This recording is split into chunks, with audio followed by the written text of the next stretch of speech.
الحمد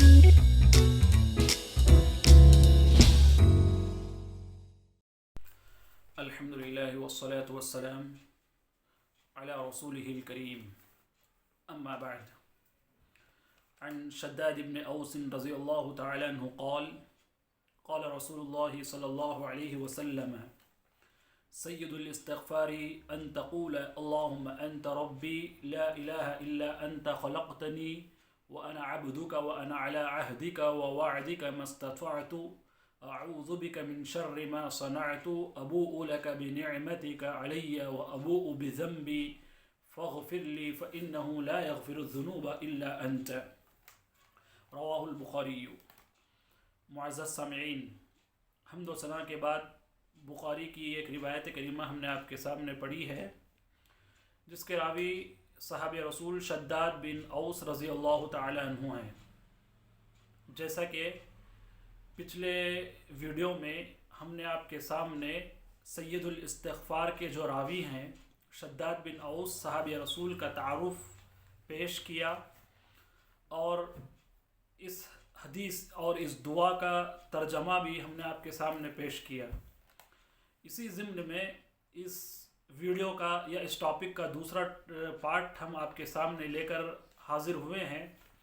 اور ویڈیو کے آغاز ہونے سے پہلے ہم آپ کے سامنے یہ عاجزانہ گزارش کرتے ہیں کہ ہمارے چینل کو آپ سبسکرائب کریں، لائک کریں، شیئر کریں اور مختلف گروپس میں فارورڈ کریں، بیل آئیکن کو پریس کریں نئے نئے ویڈیوز تاکہ آپ کے سامنے اتھینٹک اسلامی ویڈیوز پہنچ جائے. آج کے درس میں یا آج کی ویڈیو میں آپ کے سامنے وہ ذکر کرنا ہے، وہ یہ ہے کہ استغفار کا لغوی اور اصطلاحی معنی کیا ہے. عربی گرامر میں اور شریعت کے ٹرمز اینڈ کنڈیشنز میں استغفار کس کو کہتے ہیں. سید الاستغفار کی دعا آپ ضرور یاد کیجئے، اور اس کا ترجمہ دیکھنے کے لیے اس کا پارٹ 1 آپ ضرور وزٹ کیجئے تاکہ آپ کو پچھلے معلومات یا پچھلے ویڈیو کا خلاصہ بھی آپ کے ذہن میں رہے، اور آپ کو دعا کے ساتھ ساتھ یاد کرنے میں بھی آسانی ہو اور آپ کے ذہن میں ترجمہ بھی بیٹھ جائے. اس لیے اس ویڈیو میں ہم آپ کے سامنے ترجمہ پیش نہیں کریں گے، ڈائریکٹ استغفار کا لغوی اور اصطلاحی معنی آپ کے سامنے ذکر کریں گے. استغفار کا لغوی معنی یہ ہے مغفرت طلب کرنا، مغفرت طلب کرنا. اصطلاحی معنی ابن تیمیہ رحمہ اللہ اس کا اصطلاحی معنی ذکر کرتے ہوئے کہتے ہیں طلب المغفرۃ بالدعاء والتوبۃ او غیرها من الطاعہ، کہ مغفرت طلب کرنا دعا کے ذریعے اور اطاعت کے ذریعے یا توبہ کے ذریعے. اس اصطلاح میں استغفار کا ڈیفینیشن میں آپ نے 3 چیزیں دیکھی کہ ایک تو ہم اللہ سے مغفرت طلب کر رہے ہیں، اور جب اللہ سے مغفرت طلب کر رہے ہیں تو کیسے کر رہے ہیں، کس کے ذریعے کر رہے ہیں.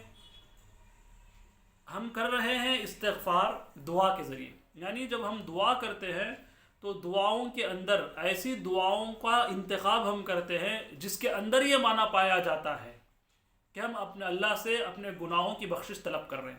جیسا کہ آدم علیہ الصلوۃ والسلام کا وہ مشہور جملہ، وہ مشہور قرآن مجید کی آیت ربنا ظلمنا انفسنا وان لم تغفر لنا وترحمنا لنکونن من الخاسرین. اس آیت کے اندر دعا بھی ہے اور اللہ سے مغفرت بھی طلب کی جا رہی ہے. اور اس ڈیفینیشن میں استغفار کے آپ نے دوسرا لفظ دیکھا توبہ، یعنی بندہ اللہ سے اپنے گناہوں کی بخشش مانگتا ہے، خود بخود پچھلے گناہ اس کے معاف ہو جاتے ہیں. اور ایک لفظ آپ نے دیکھا اس تعریف میں اطاعت. بسا اوقات آپ دعا بھی نہیں کرتے اور توبہ بھی نہیں کرتے، گناہ آپ سے ہوا، اس کے بدیل میں آپ ایک ایسی اطاعت اللہ کے لیے انجام دیتے ہیں، خود بخود پچھلے گناہ معاف ہو جاتے ہیں. جیسا کہ صغیرہ گناہ معاف ہونے کا پروسیس اور ضابطہ یہی ہے کہ فجر کی نماز ہم نے پڑھی، فجر اور ظہر کے درمیان ہم نے کوئی گناہ کر لیا، اس کے لیے ہم نے توبہ نہیں کی، لیکن ظہر کی نماز جب ہم نے ادا کی ہے اللہ تعالیٰ خود بخود صغیرہ گناہوں کو، اس گیپ کے درمیان ہونے والے صغیرہ گناہوں کو معاف کر دے گا. یہی معنی ہے. امید ہے کہ آپ نے اس ڈیفینیشن کو مکمل طور پر صحیح طور پر سمجھا ہوگا. ابن تیمیہ نے یہ تعریف بیان کی ہے. ایک اور تعریف علامہ ابن تیمیہ نے ذکر کی ہے جو مفہوم ادا کرتی ہے استغفار کا. کیوں ہمیں استغفار کا مفہوم جاننا ہے، استغفار کی اصطلاحی تعریف کیوں جاننا ہے؟ ایک تو سید الاستغفار کی جو دعا ہے اس کے اندر کی طاقت کو سمجھنے کے لیے. دوسرا، استغفار خود ایک ایسی عظیم عبادت ہے، جب ہم اس عبادت کو انجام دیتے ہیں تو ہمیں اس عبادت کا احساس اور اس کی ذمہ داری اور اس کی اہمیت کا پتہ ہونا چاہیے. استغفار کہتے ہیں ابن تیمیہ، استغفار کا معنی یہ ہے کہ آدمی گناہ سے بچ جائے، اس حیثیت سے کہ اس گناہ پر اسے پکڑا نہ جائے. چونکہ ہم گناہ کرتے ہیں اور جب گناہ ہو جاتا ہے تو ظاہر سی بات ہے اللہ کی جانب سے پکڑ ہوتی ہے. اب اس کی پکڑ یا تو دنیا میں ہوتی ہے تو آخرت میں ہوتی ہے. بسا اوقات اس کی پکڑ عذابات کے شکل میں بھی ہوتی ہے. جو دنیا میں اللہ عذابات بھیجتے ہیں وہ اللہ کی پکڑ ہے، اللہ کی پکڑ کی ایک شکل ہے عذاب. ان بطش ربک لشدید کہتا ہے قرآن کہ تمہارے رب کی جو پکڑ ہے وہ بڑی مضبوط پکڑ ہے. اب چاہے وہ پکڑ آخرت میں ہو یا دنیا میں ہو. ہاں، یہ کچھ اور خوش نصیب لوگ ہوتے ہیں جن کی پکڑ دنیا میں ہو جاتی ہے، دنیا میں اللہ ان کو گناہوں سے پاک کر دیتا ہے، آخرت میں وہ فری ہو کے چلے جاتے ہیں، ان کا انجام اچھا ہو جاتا ہے. لیکن کچھ لوگ دنیا میں برائی کرتے ہیں اور ان پر پکڑ نہیں ہوتی، وہ سمجھتے ہیں کہ انہوں نے بہت بڑا تیر مار لیا ہے، اب انہوں نے جیت حاصل کر لی ہے. غلط ہے، غلط طریقہ ہے. دیکھیے، کسی نظام میں ہم ہوتے ہیں، کسی نظام کے ماتحت، کسی نظام میں، کسی سسٹم کے انڈر ہم جی رہے ہوتے ہیں، اور اس سسٹم کے رولز اینڈ ریگولیشنز کے خلاف یا اگینسٹ کوئی کام ہم انجام دیتے ہیں. اب اس نظام کو فالو کروانے والا، اس نظام کو نافذ کرنے والا یا اس رولز اینڈ ریگولیشنز کو اپلائی کرنے والے کو علم نہیں ہوتا کہ آپ نے غلطی کی ہے، آپ بچ گئے اور آپ اپنے آپ کو ہیرو سمجھتے ہیں. لیکن اللہ کا معاملہ ایسا نہیں ہے. اللہ کی نظر میں آدمی کیسے بچ سکتا ہے؟ اللہ تعالیٰ کو تو معلوم ہے. ہاں، دنیا میں جو آدمی نظام چلاتا ہے اس کو ہو سکتا ہے آپ کی غلطی کا احساس نہ ہو، لیکن اللہ تعالیٰ کو آپ کی غلطی سب پتہ ہے. اللہ تعالیٰ ہر چیز کا علم رکھتے ہیں. تو استغفار کا معنی بعض علماء نے یہ ذکر کیا، فمن غفر لم يعاقب، جس آدمی کی مغفرت کی جائے اسے پکڑا نہیں جائے گا، اور جس آدمی کی مغفرت نہ کی جائے اسے سزا دی جائے گی. تو استغفار کا یہ نتیجہ نکلتا ہے.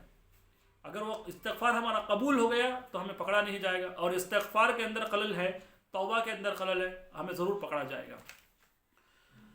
اب ہم آپ کے سامنے یہ ذکر کریں گے سید الاستغفار کو دوسری تمام دعاؤں کے مقابلے میں اتنی زیادہ فضیلت کیوں حاصل ہے، اتنی زیادہ اس کی امپورٹنس، اہمیت کیوں ہے.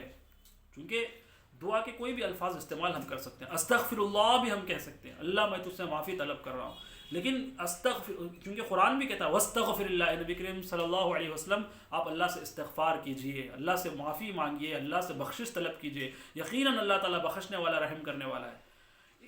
لیکن اس جملے کے مقابلے میں یہ دعا بھاری کیوں پڑتی ہے، کیوں مقدم ہے، کیوں اس کو سید کہہ کر پکارا گیا ہے؟ یعنی جتنے استغفار کے جملے آتے ہیں عربی میں، سینٹنس ہوتے ہیں، اس کا یہ باپ ہے، اس کا یہ سردار، اس کا یہ آقا ہے، اس کا یہ ہیڈ ہے. کیوں؟ اس کے 3 اسباب ذکر کیے گئے ہیں. علماء نے اس کے 3 اسباب ذکر کیے. سب سے پہلا سبب، ان دعا اجزل اثابتاً، اس دعا کے اندر ثواب زیادہ رکھا گیا. ثواب کیوں زیادہ رکھا گیا؟ آپ ترجمہ نوٹ کیجئے، ترجمہ اس کا پڑھیے. ہمارا پچھلا ویڈیو دیکھیے، اس میں آپ ترجمہ جانیے. اس ترجمے کے اندر جو معنی ہے، اور بندہ اپنی عبودیت کا جو ثبوت دے رہا ہے، اپنے سلیو ہونے کا اللہ تعالیٰ کو جو ثبوت دے رہا ہے، جو اپنی عاجزی و انکساری کا اظہار کر رہا ہے، وہ باکمال بات ہے، وہ خوش نصیب بات ہے، خوش عین بات ہے.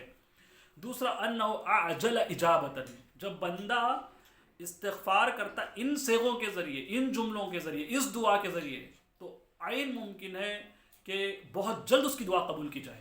یہ بھی اس کا ایک دوسرا سبب ہے. تیسرا سبب یہ ہے کہ اس دعا کے جو الفاظ ہیں، اس دعا کے جو معنی ہیں، اللہ تعالیٰ کی جو اس دعا کے اندر توحید ہے، توحید میں الوہیت ہے، ربوبیت ہے، اسماء و صفات ہے، اس اعتبار سے بھی اس دعا کا مقام و مرتبہ زیادہ بڑھ جاتا ہے. اب ہم آپ کے سامنے ابن القیم کے حوالے سے استغفار کی اہمیت اور فضیلت کے سلسلے میں ایک قول بیان کر کے اپنی بات کو ختم کرنا چاہیں گے. اور آپ ضرور یہ چیز یاد رکھیے کہ ہمارے چینل کو سبسکرائب کریں، لائک کریں، شیئر کریں، اور بیل آئیکن کو پریس کریں، لوگوں کے درمیان عام یہ ویڈیو کو پھیلائیں، اور انہیں بھی یہ ترغیب دیجیے کہ ہمارا چینل سبسکرائب کریں تاکہ اسلامک اتھینٹک ویڈیوز یوٹیوب کے ذریعے پہنچے، جو کہ ہم دیکھتے ہیں بسا اوقات ان اتھینٹک اسلام کے نام پر کچھ لوگ چینلز چلاتے ہیں جس میں نہ ان باتوں کا تعلق نہ دین سے ہوتا، نہ سر سے ہوتا ہے، نہ پیر سے ہوتا ہے، بلکہ ان اتھینٹک باتیں، اسلام کا کوئی اس میں حصہ نہیں ہوتا۔